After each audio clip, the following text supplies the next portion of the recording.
Hey guys, if you're new to Deception Bytes, hit the like and subscribe button and be sure to hit the bell to be notified of future videos. If you wish to support the channel, the links are in the description below. Now, fasten your seatbelt. Here we go. Okay guys, it's Tuesday, June 11th, and I am back, as I said I would be. I just uploaded the Q News, and this is a specialized video, and I think that you'll find it interesting. You may even have heard other people talking about this on Twitter and so forth. I saw it several days ago, and I meant to bring it to you several days ago, but you know how things go. So let's get right into it. Hope everyone is still doing well and that you're enjoying your evening. And here we're going to be talking about some very interesting tweets about dogs and what it ties into. So first I'm going to show you these tweets. The first one is from Cory Booker, junior senator from New Jersey. I think we've all heard about Cory Booker. Nothing good, but we've heard about him. Hi, Atlanta. I need your help. Two of my staffers recently lost their dog, Gumbo, in southwest Atlanta near Cascade and Fairburn Road. If you have any information, please email findgumbo@gmail.com. Let's send Gumbo home. Well, that kind of piqued my interest because, well, you know, all the other, the tweet about James Comey dog, Benji, that died and he didn't have a dog. It was referring to George Herbert Walker Bush. So, and there have been other examples of that, people posting things about lost dogs. I think that it was definitely code. So let's see if we think this is code. Let's go down through all these tweets. This by WSB TV. Presidential hopeful Cory Booker takes to social media to find staffer's dog lost in Atlanta. Have you seen Gumbo? Now this is apparently Gumbo. He is part pit bull and part boxer. All right. Now, and this is Cory Booker. Here's a photo of Gumbo. Same picture. And this by WB-TV news anchor in Atlanta, Jovita Moore. Two Cory Booker staffers lost their dog Gumbo in southwest Atlanta near Cascade and Fairburn Road. If you have info, find gumbo@gmail.com. And don't at me, it's about the dog. So I find this interesting that all these news people are taking interest in this dog, and all of them are rabid Democrats, every single one of them. And maybe that's just because they're Democrats, so they take an interest in something that Cory Booker posted, but I don't think so. Now let's look at this. Here's Tom Perez. One of my former colleagues just lost his dog Gumbo in southwest Atlanta near Cascade and Fairburn Road. Please email findgumbo@gmail.com. Wonder what they're going to do with all these emails that they collect from people. Sell them maybe? I don't know. Inundate them with campaign stuff for Cory Booker? I don't know. Let's go on. Now, who is Tom Perez? Well, Tom Perez is this guy right here, and he is, look at this, I something Dems, and says he likes the Buffalo Bills, the Democrats, and fighting for the little guy, though not in that order. So yeah, he is just, you only have to read down a little ways to realize that he is really into the Democrats. All right, and now, wow, Kamala Harris has taken an interest in the dog. Yeah, Kamala Harris. Kamala Harris, Atlanta, keep your eyes open. If you see Gumbo, please email findgumbo@gmail. Boy, lots of people trying to find this dog. And this by DPalm. Hey, this is my friend's dog, west side of Atlanta. Keep an eye out for Gumbo. And who is DPalm? Well, he is the senior editor of MTRN Network, where he hosts unanimous decision every Monday and co-hosts just about everything else. He loves Tuesday night nerd programming more than you love your parents. You can listen to him every Wednesday night reviewing The Flash and Agents of S.H.I.E.L.D. along with Chris. He also lends his extensive comic book knowledge co-hosting the Character Corner. And when you look at his Facebook, he is also Democrat. Now, this is the dog Dad. No, actually it's not. Let me get out of there. That's not him. Okay, now this, I'm not sure how to pronounce her name. So I'm not sure, but Hinojosa is her last name. She says Gumbo has the best mama, and she names the mama and papa, and she names the papa. Please help find him if you're in the Atlanta area. Now, this person is also a Democrat, and let's just take a look at who the dog father and the dog mother is. Because if that was my dog, I would have my Facebook, my Twitter, anything plastered. If it was my cat that was missing, I'd have it plastered everywhere. Please help me find this cat. Help me find this dog. Right? We all love our pets. So let's go take a look at his Twitter account. Let's see if he's posting about Gumbo. He likes catfish and grits, and he is a staffer for Cory Booker. Oh, he's got Cory Booker on here. Cory Booker, Marie Claire, Alex Witt, Michael Tyler. Gee, nothing about Gumbo. It's odd. Gee. Why is everybody else looking for his dog but not him? Don't you think that's odd? I think it's really odd. No, really, if this was your dog, wouldn't your Twitter account be plastered with his picture and any tips? All right. Let's go home. Back. Not home. I'm already home. I presume you are as well. Although you might be watching me at work or wherever you may be. You shouldn't be watching me at work. Really. You need to work at work. You can watch me later. Okay, this is Alex Witt, and he is digital for Cory Booker, previously at BPI Media and at Hillary Clinton and Tim Kaine and the Democrats. And let's see, I'm sure she has it plastered all over her page because, you know, well, why wouldn't she? Well, she has, gee, no post of her own, but here she's reposted, I guess, this post by Cory Booker by somebody else posting Cory Booker. And she's posted this by Cory Booker. But don't you think you would, you know, well, here's this, but this is her retweeting other people's tweets about the dog, not her. I don't know. I find that odd. Because if that was me, yes, that's great that other people are tweeting about it, but I'd want to tweet about it too. I'd want to say, "Oh, please help me find him. He's so lovable. I love him so much. And please, I can't stand it." Really? I remember I had a dog when I was fairly young. I moved out when I was 17, and I had a dog. It was killed by a drunk driver, by the way, who actually, my dog was tied up in my yard, and the drunk driver came into the yard and killed my dog. But anyway, I loved this dog, and it did get loose one day, and I literally was beside myself for 2-3 days. And finally, I mean, I phoned it into the radio station.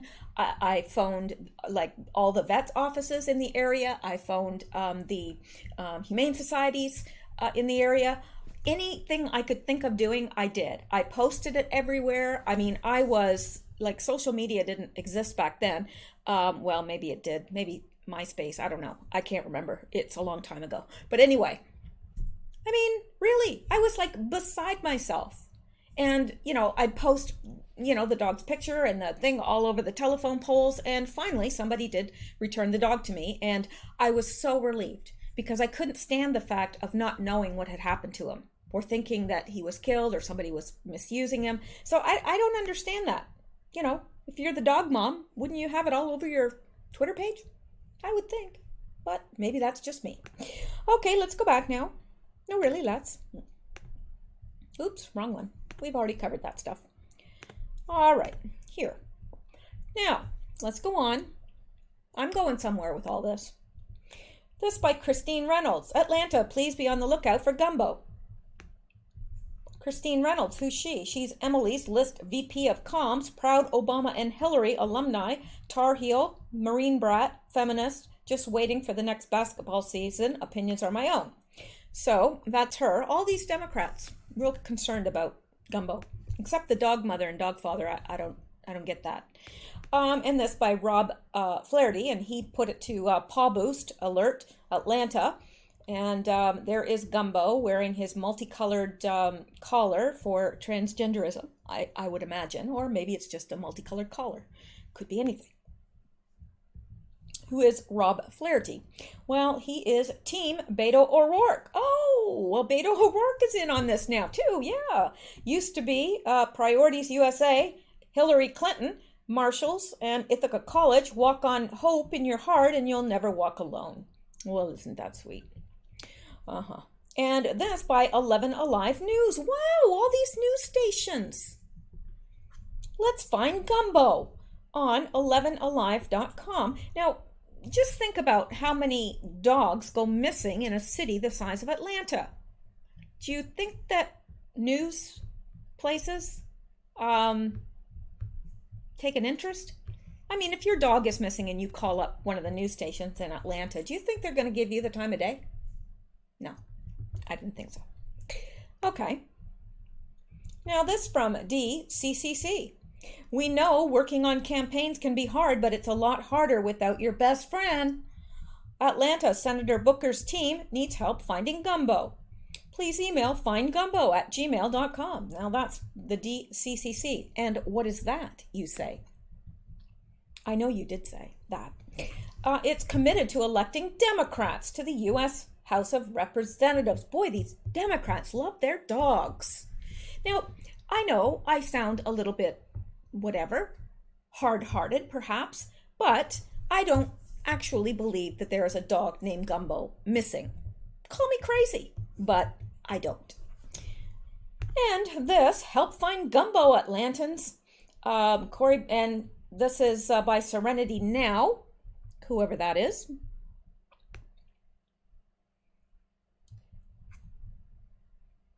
And they're obviously a Democrat. I was never much of a twatter till my country was thrown into a constitutional crisis. Bear with me as I rage. Tweet, twat sporadically. Obviously a Democrat. So, only Democrats I'm seeing that are, picking this up and tweeting it. Don't understand that. But, and here's Barack Obama. He's got the word Gumbo in his on June 3rd. He says, what a life. American history has always been driven by visionaries like Leah Chase, who just died, by the way, and all the men and women who worked and ate at Dookie Chase's over the years, folks who serve up progress, one bowl of gumbo at a time.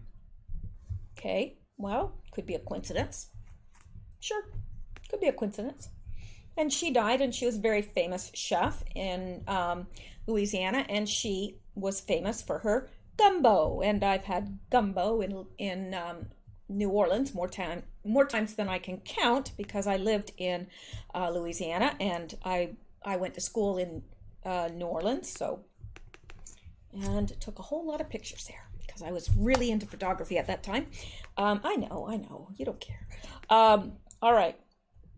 Now, this is Lee Chase, New Orleans matriarch of Creole cuisine, who fed civil rights leaders, musicians, and presidents in a career spanning 7 decades, has died. She was 96.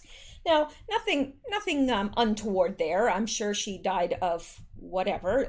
She was 96 years old. So nothing untoward there. It's just coincidental that Obama is posting that about gumbo.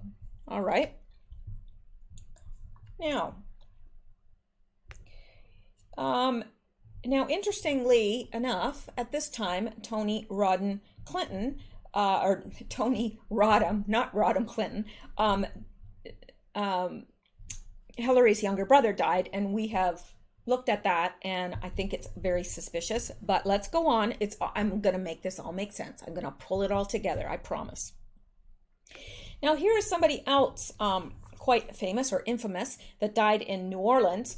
Farewell, Dr. John, known as the Night Tripper, Medicine Man, Dealer in Blues, Voodoo, Psychedelic Gumbo, and Virtuoso Boogie Piano. 6-time Grammy winner, friend to the band, and Rolling Stones. Help us celebrate his legacy by tweeting your memories and suggestions. Now, this guy was very famous, infamous in New Orleans, in the music scene. You know, New Orleans, the music in Louisiana is not like music anywhere else. It really isn't. And anyway, he was in the music scene, but he was also known for his voodoo, and not just psychedelic gumbo, and which is, you know, more indicative of a type of music, but he really was into real voodoo. I know. I'm going on all these different places, and you're saying, like, okay, so I know. Hang with me now. Hang with me. I'm going somewhere. Now, you know you want to come with me.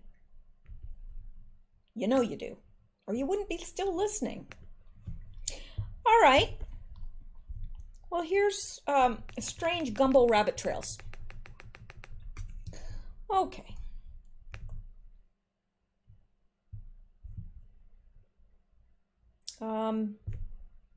I have no idea what this is and why I highlighted it, but oh yes, this is a very, very, very, very odd website, and I'm not even sure how I found it, except that I was going on Gumbo rabbit trails.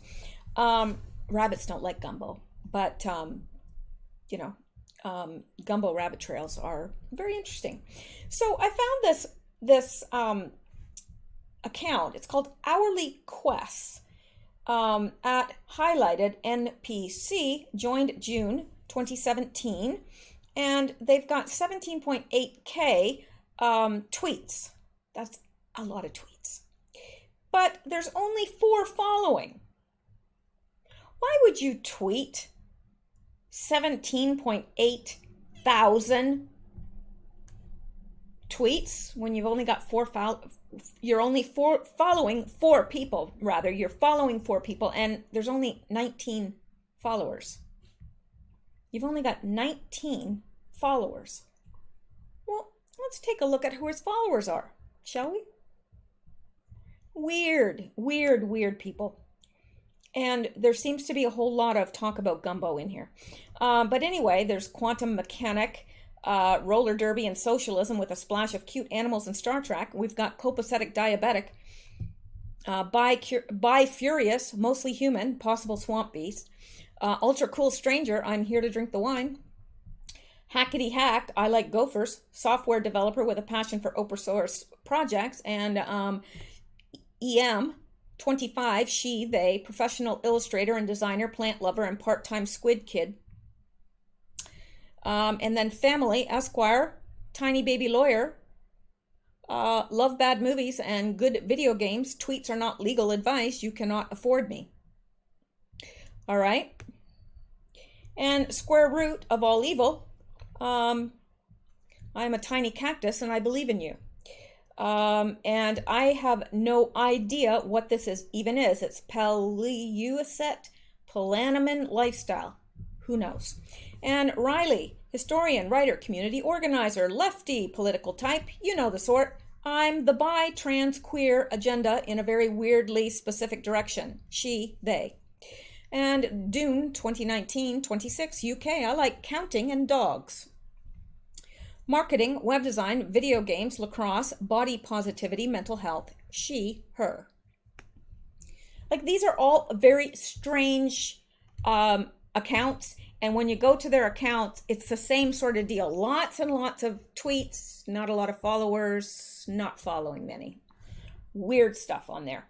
Likes geeky things and people. And again, I don't know where I'm going with this stuff per se, but it was an interesting rabbit trail. And I think that it does lead somewhere. I'm just not sure exactly where this leads, but this is a very strange account, and I think that it's up to no good. And this Gravelord Junji Nido, a board twet, retweets are 100% endorsements, he, him. Casper Van Dien, he, him, 26, near Philly, non-ironic enjoyment of things, co-host of Basement Cast, whatever that is. And Hazel, nothing about her. J. Wolf Hughes, do not follow. How many people do you see with that on it? It says, do not follow. Honest warning.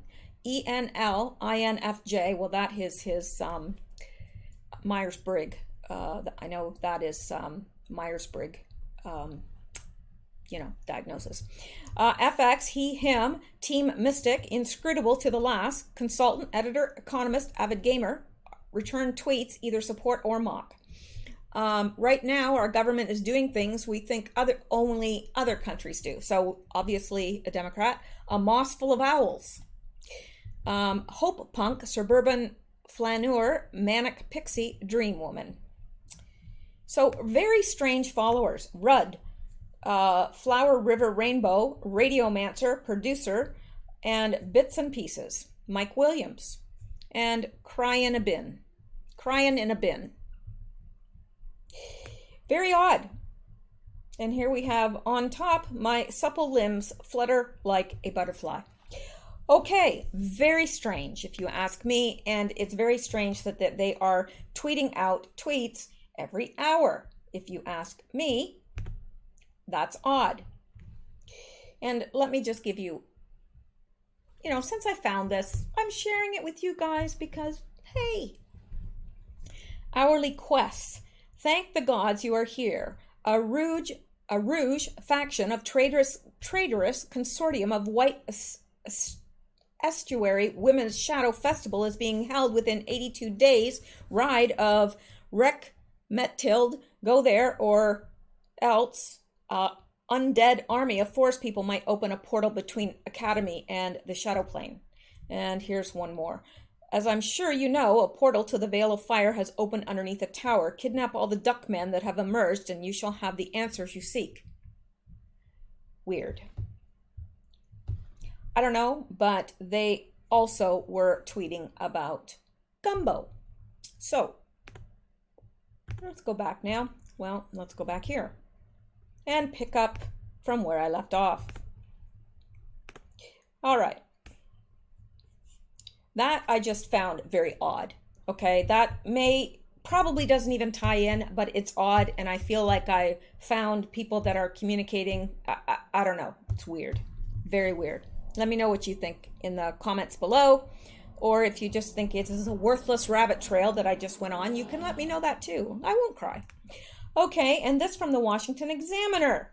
Interesting, because Donna Brazile, it is unbelievable how many times she's tweeted about Gumbo. Fox News is wise to add Donna Brazile to its punditry Gumbo. And right here, Donna Brazile talks Gumbo and politics. And this is Donna Brazile, Gumbo, and Seth Rich. Let's look at this. Now, this is from her book, I think. Did you hear what Donna Brazile said? She's the former chair of the Democratic National Committee who just published her memoirs. In the book, she says that she had a spook with connections to the intelligence community who told her after the killing of party aide Seth Rich that she needed protection for herself, including cameras, alarms, and backup power at her house, and that she heeded his advice. Now, why would she need that if it was just a robbery? Right? That's what they told us, just a robbery. Why would she need protection for that? It was just a random, if one of my friends were just randomly robbed and killed, I wouldn't feel like I needed protection here. I'm just saying. Do you need a moment to read that again? It was reported by the Washington Post, no friend of right-wing conspiracy theories. Here's what happened to Rich. And we all know what happened to Rich. well, I'll just go over it a bit. He was shot and killed in Washington neighborhood. Rich's mother told NBC Washington affiliate WRC TV there had been a struggle. His hands were bruised, his knees were bruised, his face is bruised, and yet he had 2 shots to his back, and yet they never took anything. They didn't finish robbing him. They just took his life. The police, wink, wink, nod, nod, maintain that it was a robbery gone bad, even though the robbers didn't take Rich's wallet, credit card, or phone. This opened the floodgate on conspiracy theories and efforts to debunk them. Brazil has now opened them up again. She dedicated her book to Rich, and she writes, I felt some responsibility for Seth Rich's death. I didn't bring him into the DC, but I helped keep him there working on voting rights. With all I knew now about the Russians hacking, yeah, I could not help but wonder if they had played some part in his unsolved murder. Right. Besides that, racial tensions were high that summer, and I worried that he was murdered for being white on the wrong side of town. My friend Elaine expressed her doubts about that, and I heard her. The FBI said that they did not see any Russian fingerprints there. Is she on drugs? Does she really expect us to I'm sorry, Russian fingerprints? So, look, I worked for the police, okay?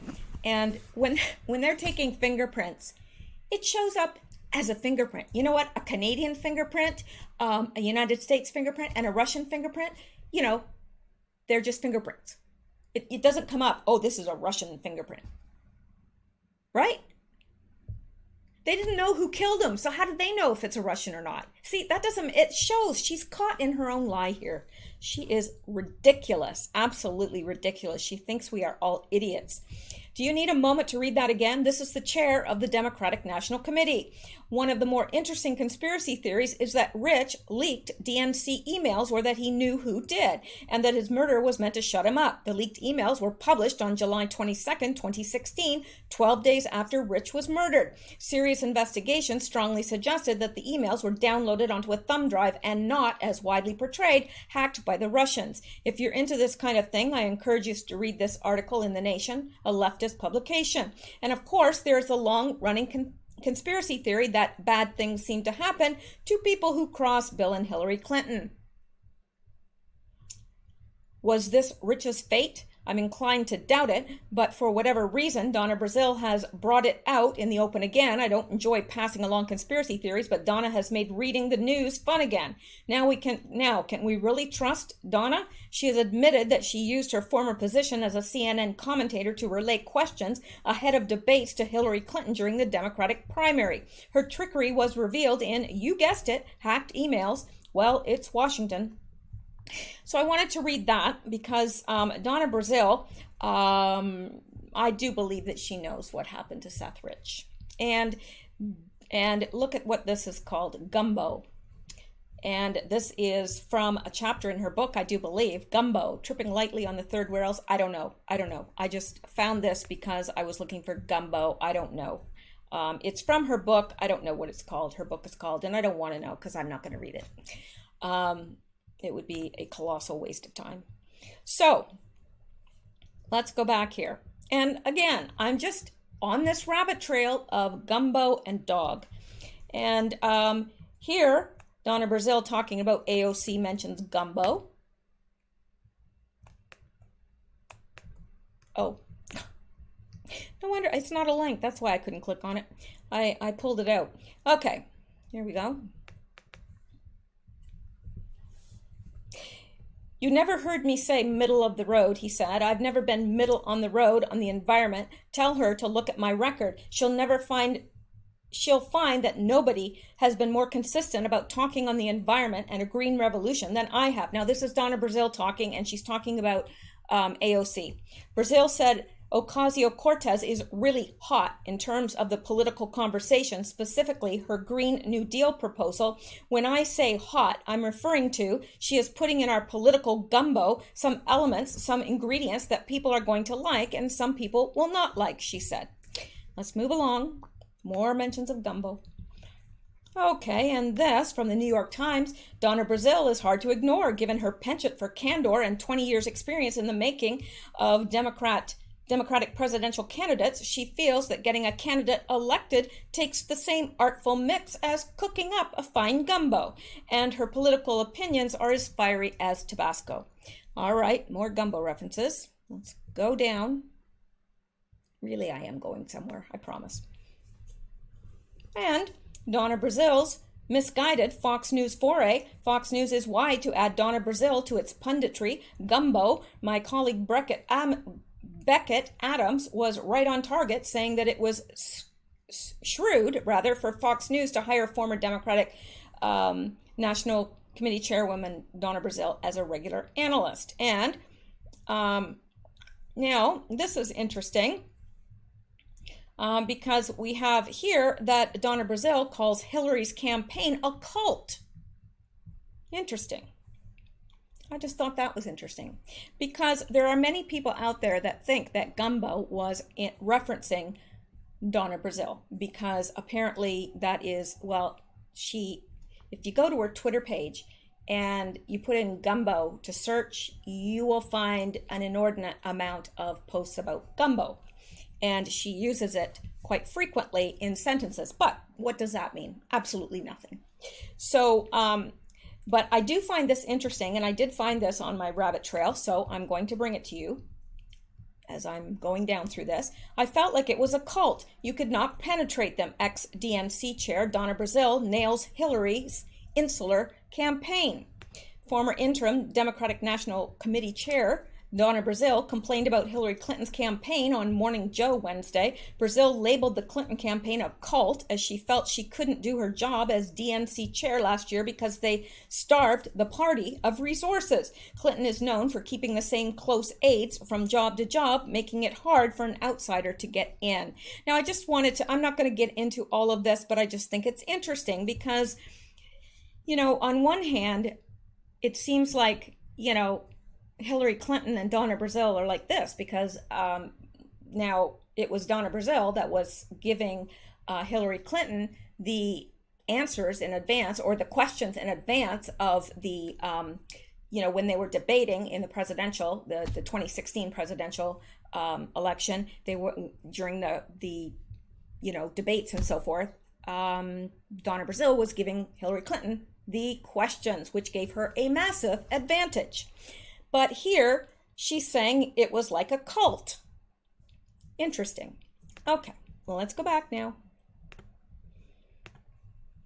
So, and of course, we have that quote by Hillary Clinton, too, that if that effing bastard Trump wins, we all hang from nooses.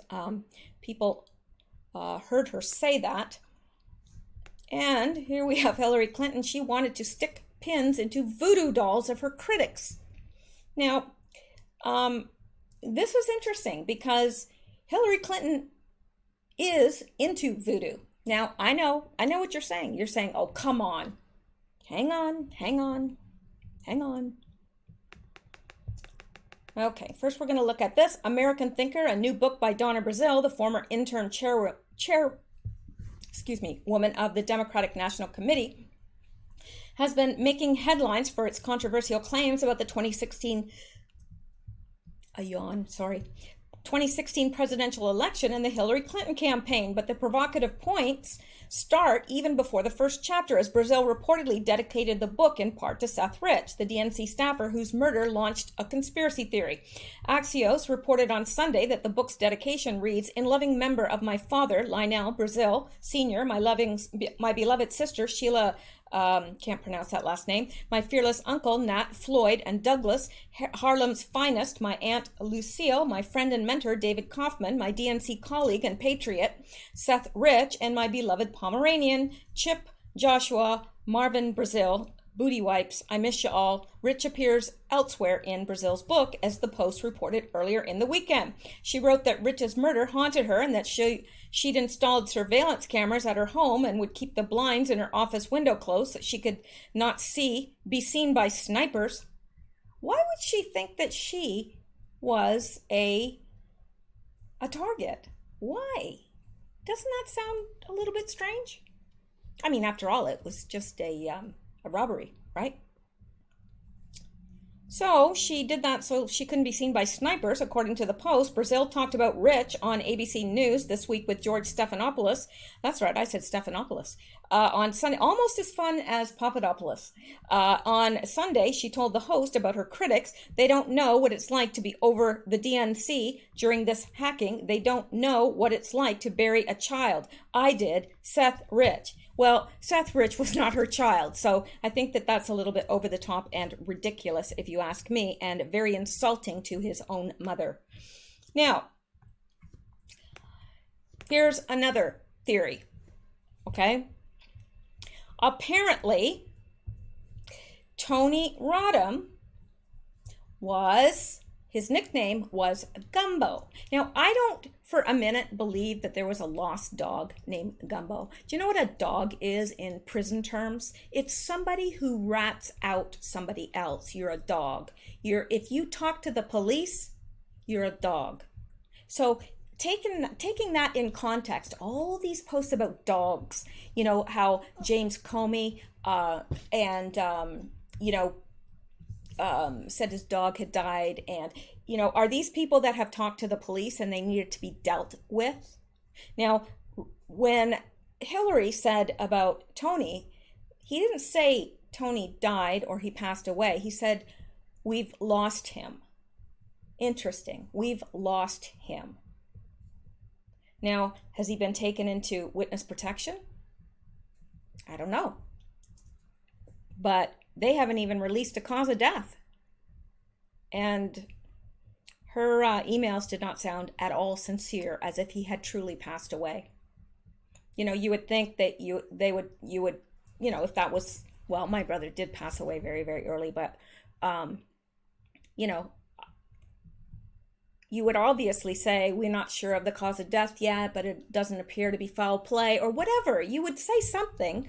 But look at this. Tony Rodham infamously swindled gold out of Haiti. Hey, wait a minute. Wasn't that missing black and white dog Gumbo that Comey, Obama, and Booker were coming out about this, and Kamala as well? Gumbo that Comey, Obama, and Booker were coming out about this week. A pit bull and boxer mix. He was family, like Nicole Boxer, Tony's ex-wife, Barbara Boxer. Democratic, and it's a Democrats of California, representative of California. I don't remember who it is, but it was her daughter that he was married to. So are they talking about Tony? Were they trying to find the dog Tony or Gumbo? Because apparently that is one of his nicknames, apparently. Now, I've heard that from several sources, but I haven't been able to verify it. But I've heard that from many, many sources now. So let's look at this. Now, I know this seems a little bit disjointed, but there's a lot of information here and it's hard to pull it all together. I know that there's something odd about all these dogs. And then you've got Keith Olbermann. Keith Olbermann, he deleted all his history of tweets. But it's odd because he was only tweeting about lost dogs. That's it. His whole Twitter page was lost dogs. Are these people that are talking? Are they the people that are talking? I think they are. And they're lost. Are they lost because they're in witness protection? Are they trying to find them so that they can deal with them? I don't know. Gumbo, code name. What a life. And this is the one from Obama. Now, this, again, is blurry. I can't do anything about that, but... Okay, and this is from Cory Booker. We've seen that. Atlanta, keep your eyes open if you see Gumbo. Gumbo, and this from Adrienne Watson. Gumbo likes hot dogs and boats. Find Gumbo. And there's Gumbo with his little rainbow collar on. But is he really lost? This person asks. I don't believe so. Why did Keith Olbermann delete all his stuff off Twitter? It's all about dogs. Yes, every single tweet was about dogs. Dogs that were about to die. Like if Puppy Tino dies tomorrow, his human can blame it on the landlord. I don't know. But anyway, just all about dogs. Now, why would Keith Olbermann be tweeting just about dogs? Just weird.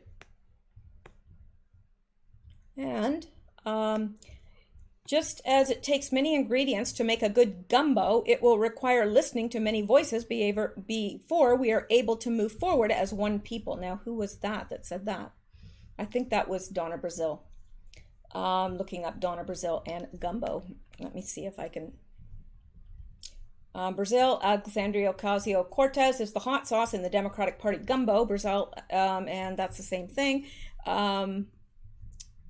Missing dog named Gumbo is this Donna Brazil's. Donna Brazil speaks at University of San Francisco. That means nothing. Okay, let's go back here. Okay.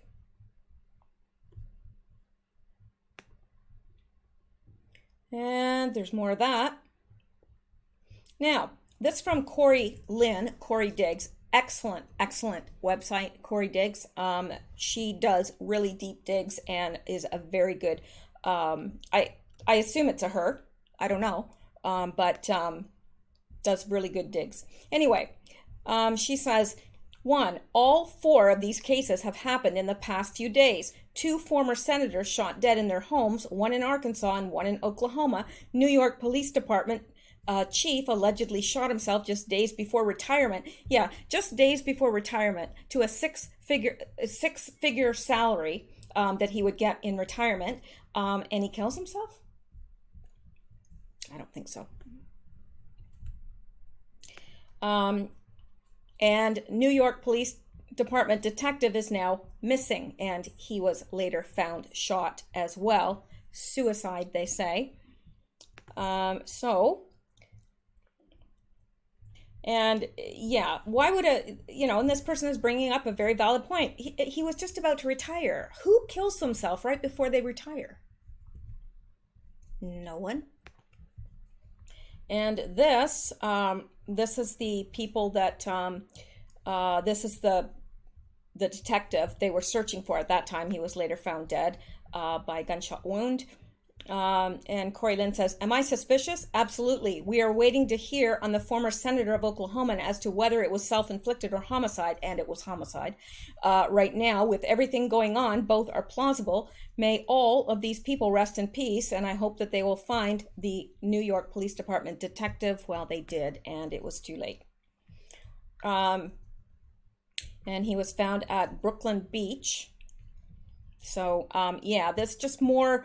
and this by Elizabeth Warren, just got back from California, and my pickup at the airport included a very sweet boy and a picture of a dog.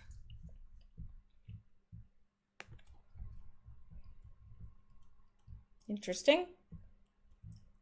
And this by Maggie Haberman. Golden Retriever named Mueller. That's right. Golden Retriever named Mueller is mayor of Southern California Town Index. His name is Mueller. And Maggie Haberman. We know her from all the Q posts, right? She was, well, she was a very young girl with Obama and, well, all sorts of things. All right, and... this is just more of, her saying that she's the hot sauce in the gumbo, AOC. And Comey just tweeted Gumbo. Now, Booker is looking for Gumbo. What the hell is going on? Well, I asked the same thing. Maybe not in those words, but I asked the same thing. Now, and this... Gumbo software on IBM server was DNC server, an IBM system using Gumbo to create report output. Don't know. So there's many things this could be. It could be code for Donna Brazil. It could be code for Tony Rodham. It could be code for the Gumbo software on IBM server.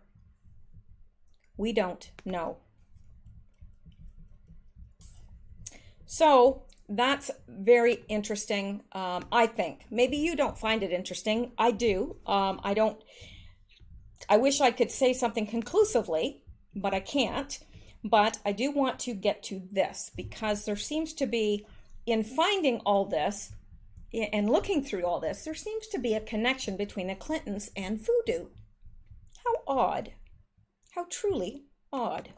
So let's, may not be related, but I found it on my rabbit trail, so I'm going to include it. WikiLeaks exposes Clinton obsession with voodoo and the occult. Of all the places for a supposedly Christian couple to honeymoon, Christian, ever called them Christian couple, to honeymoon and vacation, the Clintons picked Haiti. Isn't that interesting that they went to Haiti on their honeymoon? A land known for the historical pact it made with the forces of voodoo. As the Washington Post wrote in 2015, the Clintons traveled to Haiti in 1975, possibly on Citibank's dime, to partake in a voodoo ritual with David Edwards, the very same man future President Bill Clinton would spend a 4-hour dinner alone with just before the suicide of Vince Foster. Curious. Former President Clinton himself wrote that he has been participant to ceremonies where spirits arrived, seized a woman and a man, and he also wrote that in one of these dark rituals, a woman in a frenzy screamed repeatedly, then grabbed a live chicken and bit its head off. There is no doubt that the Clintons saw in 1975 strong occult forces which they could use to help them rise to power and become one of the most excuse me. Drink my lemon water here for a second. To become one of the most important political dynasties in the world, as has happened. The Washington Post itself wrote that one lesson Mr. Clinton took from Haiti was that the Lord works in mysterious ways. Which Lord? Which Lord were they observing in those rituals? Certainly wasn't my Lord. And that his trip in the tropical Caribbean island nation inspired his first successful run for political office. Isn't that interesting that the rituals he partook in Haiti inspired his political run? How interesting.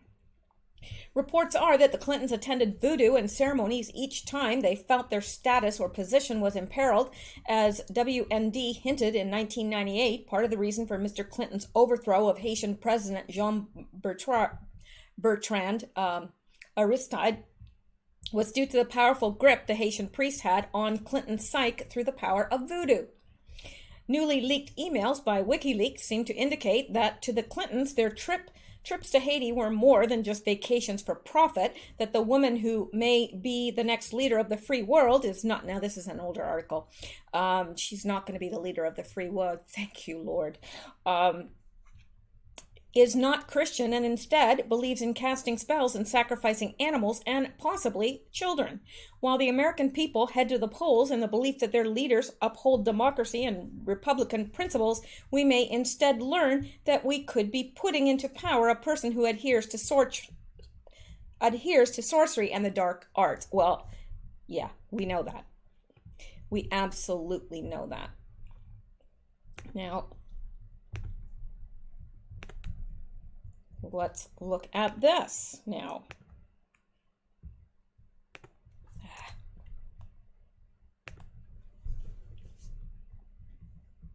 Clinton's Haitian black magic secret. Yes, I'm going there, and here's why. To understand the evil motivations of another human being, one must explore their psyche to see how and why they operate the way they do. When reviewing the Clintons' countless money laundering and pay-to-play schemes, one might ask, what the hell do they need all this money for? Well, buying people off requires lots of money. And why do they need to buy people off? Simple. The Clintons' thirst for power is insatiable. Let me say that again. The Clintons' thirst for power is insatiable. So much so that they'll stop at nothing to get what they want while enjoying the stain of destruction they leave along our path. In fact, their hunger for power is so strong they even seek assistance through the help of voodoo and black magic with the hope of ensuring outcomes. Kind of made me wonder if there was a connection between the Clintons and the guy that died, the musician, Dr. John. If you look at the albums that he has out, very, very esoteric, very occultish, huge voodoo culture in New Orleans, and he is steeped in that culture as well. I don't know, but it seems odd that he died at 77. That's kind of young, but he didn't look to be the healthiest of all human beings either, so I'm not suggesting, I'm just surmising.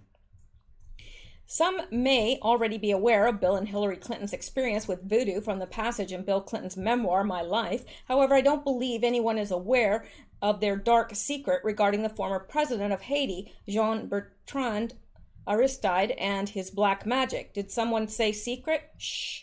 Surely, their story begins long before the 70s when it comes to their lust for power and the dark arts, but this journey begins in 1975 when the Clintons took their first trip to Haiti shortly after they married. Bill Clinton found a particular experience to be the most interesting day of the trip, and he decided to include it in his memoir. Bill, Hillary, and their friend David Edwards had the opportunity to see voodoo in practice in a village near Port-au-Prince. The priest was Max Bouvier, who had abandoned his career as a chemical engineer when his voodoo priest grandfather died and named him as his successor. Maybe it's Beauvoir, I'm not sure. Beauvoir gave them a brief course in voodoo theology, as Clinton described. Later that afternoon, the ceremony began. Clinton wrote, after several minutes of rhythmic dancing, to pounding drums, the spirits arrived, seized a woman and a man. The man proceeded to rub a burning torch all over his body and walk on hot coals without being burned. The woman, in a frenzy, screamed repeatedly, then grabbed a live chicken and bit its head off. Then the spirits left, and those who had been possessed fell to the ground. Clinton wrote that his brief foray into the world of voodoo furthered his fascination with the way different cultures try to make sense of life, nature, and the virtually universal belief that there is a non-physical spirit force at work in the world. Clinton had recently lost the race for Congress, and Arkansas was about to have an opening for Attorney General, so he was trying to decide whether to give it another run. By the time we got back from Haiti, I had determined to run for Attorney General, Clinton recalled. This time, he won and was on his way to the White House. One lesson he took from Haiti, he wrote, the Lord works in mysterious ways. Well, that Lord does. And God works in mysterious ways as well. But, yeah, that's certainly not the same Lord that I serve. Yes, the Lord does work in mysterious ways, Bill, and I don't think a voodoo ceremony is going to save you now. This was potentially the early stages of the Clintons' intrigue into the world of voodoo, and they returned several times to Haiti for voodoo ceremonies and black magic to assist with Bill's elections. This may sound like a contrived story, but this has been confirmed by Haitian officials and priests, in addition to my source, a native of Haiti. It is important to understand that surveys have put the number of voodoo adherents in Haiti as far as 85%. Even among the educated classes and Hungans, voodoo priests are even more important in the Haiti capital than psychiatrists are in Washington, D.C. The stories that follow were reported in the Haiti Observer, but were kept from mainstream news in the U.S. There were a handful of local sources in the U.S. that picked up the story over time. However, there are some interesting details that were not reported, and an event that followed that has not been reported on. Port-au-Prince, Haiti, in this land where witch doctors carry more clout than conventional PhDs or professional campaign advisors, the average citizen has been provided a mind-boggling explanation for why Bill Clinton so handily beat President George H.W. Bush in 1992, triumphed to re-election early in 1996, and is now facing impeachment. This is an old article, obviously. Acting on advice of a Hugan, or sorcerer supplied by then exiled President Jean-Bertrand Aristide, Clinton did not change his underwear the last week of the 1992 campaign, voodoo practitioners say. Ew. Glad I'm not married to him. The same Hungan also cast a malediction on President Bush by manipulating a doll made in the president's image, goes the story. The torment climaxed when the Hugan called Bush's projectile caused Bush's projectile vomit into the lap of the Chinese prime minister as the world press looked on, disgracing him with the public. Reverend Gerard Jean Guste, who was a priest in Aristide's entourage, claimed that Aristide had developed a powerful grip on Clinton's psyche through the power of voodoo. Former President George H.W. Bush, under a spell of nausea, vomits on the Prime Minister of Japan, and we've all seen that. It's blacked out anyway, but we've seen that, and I'm sure you've heard about it, that he vomited into the lap of the Prime Minister of Japan. And the weird thing is, apparently he had not been nauseous before. So who knows? I mean, I'm a very strong believer in this. There is power in God, but there is power in evil as well. And we need to be aware of that. There's more power in the name of God. But anyway, both Haitian officials and the Haiti Observateur stated that Clinton reaffirmed his faith in voodoo during his March 31st, 1995 visit to the island. The official purpose of the visit, as told by the American media, was to celebrate Haiti's supposed return to democracy. However, the Haitian press had a much different story. The headlines of the March 29th, 1995 issue of the Haiti Observer read, Clinton, whatever it translated, it means Clinton to assist in voodoo ceremony in Haiti. The story, confirmed by Haitian officials, stated that initiating Clinton under the power of voodoo had two purposes: to render him impervious to the attacks of his Republican enemies in Washington and to guarantee his re-election. While the initiation could protect Clinton from his political enemies, they say it could not protect him from himself. And isn't that interesting? I bet you Hillary is trying to conjure up some voodoo magic right about now to get her out of the mess she's in. Don't know. Does it have anything to do with the guy in New Orleans? I don't know. It should be noted that Aristide, a defrocked priest early in 1995, had renounced the Catholic Church and said he was returning to the voodoo faith of his ancestors. In July of the same year, he held a large voodoo congress at the National Palace, attended by over 300 leading Hungans and Bokors, black magicians, including leaders of the dreaded Bizango cult, which practices zombification and human sacrifice. Upon addressing the first voodoo congress, Aristide proclaimed voodoo to be one of the great religions of the world alongside Christianity, Islam, and Judaism, and also announced funding for a national voodoo temple. Both Aristide's renunciation of the Catholic Church and his voodoo congress, while widely publicized in the Haitian press, were completely suppressed in the American news media. Gee, I wonder why. Yeah.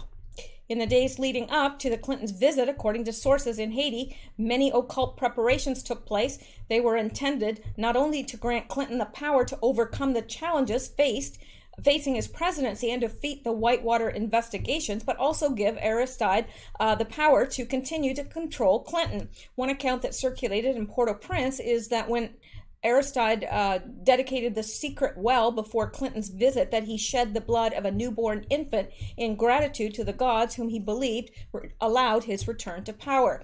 To maximum the occult forces at work, even the date chosen for Clinton's visit, March 31st, was part of an elaborate ritual. The digits are the reverse of 13, which the voodoo calendar considers the most propitious date for casting spells. Thus, the voodoo practitioners say while Clinton believed that he was coming to the well at Tabar to sell his soul to Lucifer for power and protection through the initiation of voodoo, he was also the victim of a classic Haitian double cross. So this is very interesting. Let me see if there's anything else. Okay, this is interesting as well. I know this is long, but it's very interesting. I found the footage from the Return to Democracy event Bill Clinton presented at in Haiti on March 31st in 1995. There was something very ironic I caught when watching this. Bill's introduction was at exactly 13:33. He immediately proceeded with his deceitful speech, which carried on right up to exactly 30:31, when he said, "Merci," and "thank you." Yet there was a strange glitch right at 30:30, as though it was intentionally cut short by a couple seconds in order to meet the 30:31 mark. Sounds a bit strange, but consider the source. This footage is from the official public record produced by the White House television crew, provided by the Clinton Presidential Library. That being said, it sure seems like these time markers and the length of the speech was very intentional and so important that they felt the need to alter it by a couple seconds. Yeah. Now, let me see here.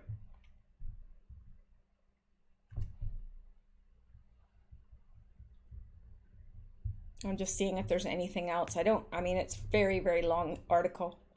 But this is from Freedom Outpost. And this is by Corey Lynn. So I would assume that Corey is a girl. Corey Lynn, and her website is Corey Diggs. She's got a lot of information there on the Clintons, and it is very well done, very well researched, and I found it absolutely riveting. So you'll be able to find this article there if you want to read more about the Clintons and their voodoo.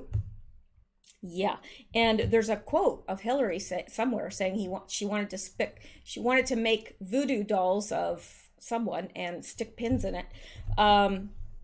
Anyway, so I guess to wrap this up, and I know I've kind of been all over the place, but that was kind of the nature of this because it led me on a lot of different trails, and I wanted to show you some of the things that I found on my little rabbit trails. And so to wrap this up, I do believe that the deep state and the cabal are using dogs specifically as codes. I think Gumbo was a code. It could refer to Tony Rodham.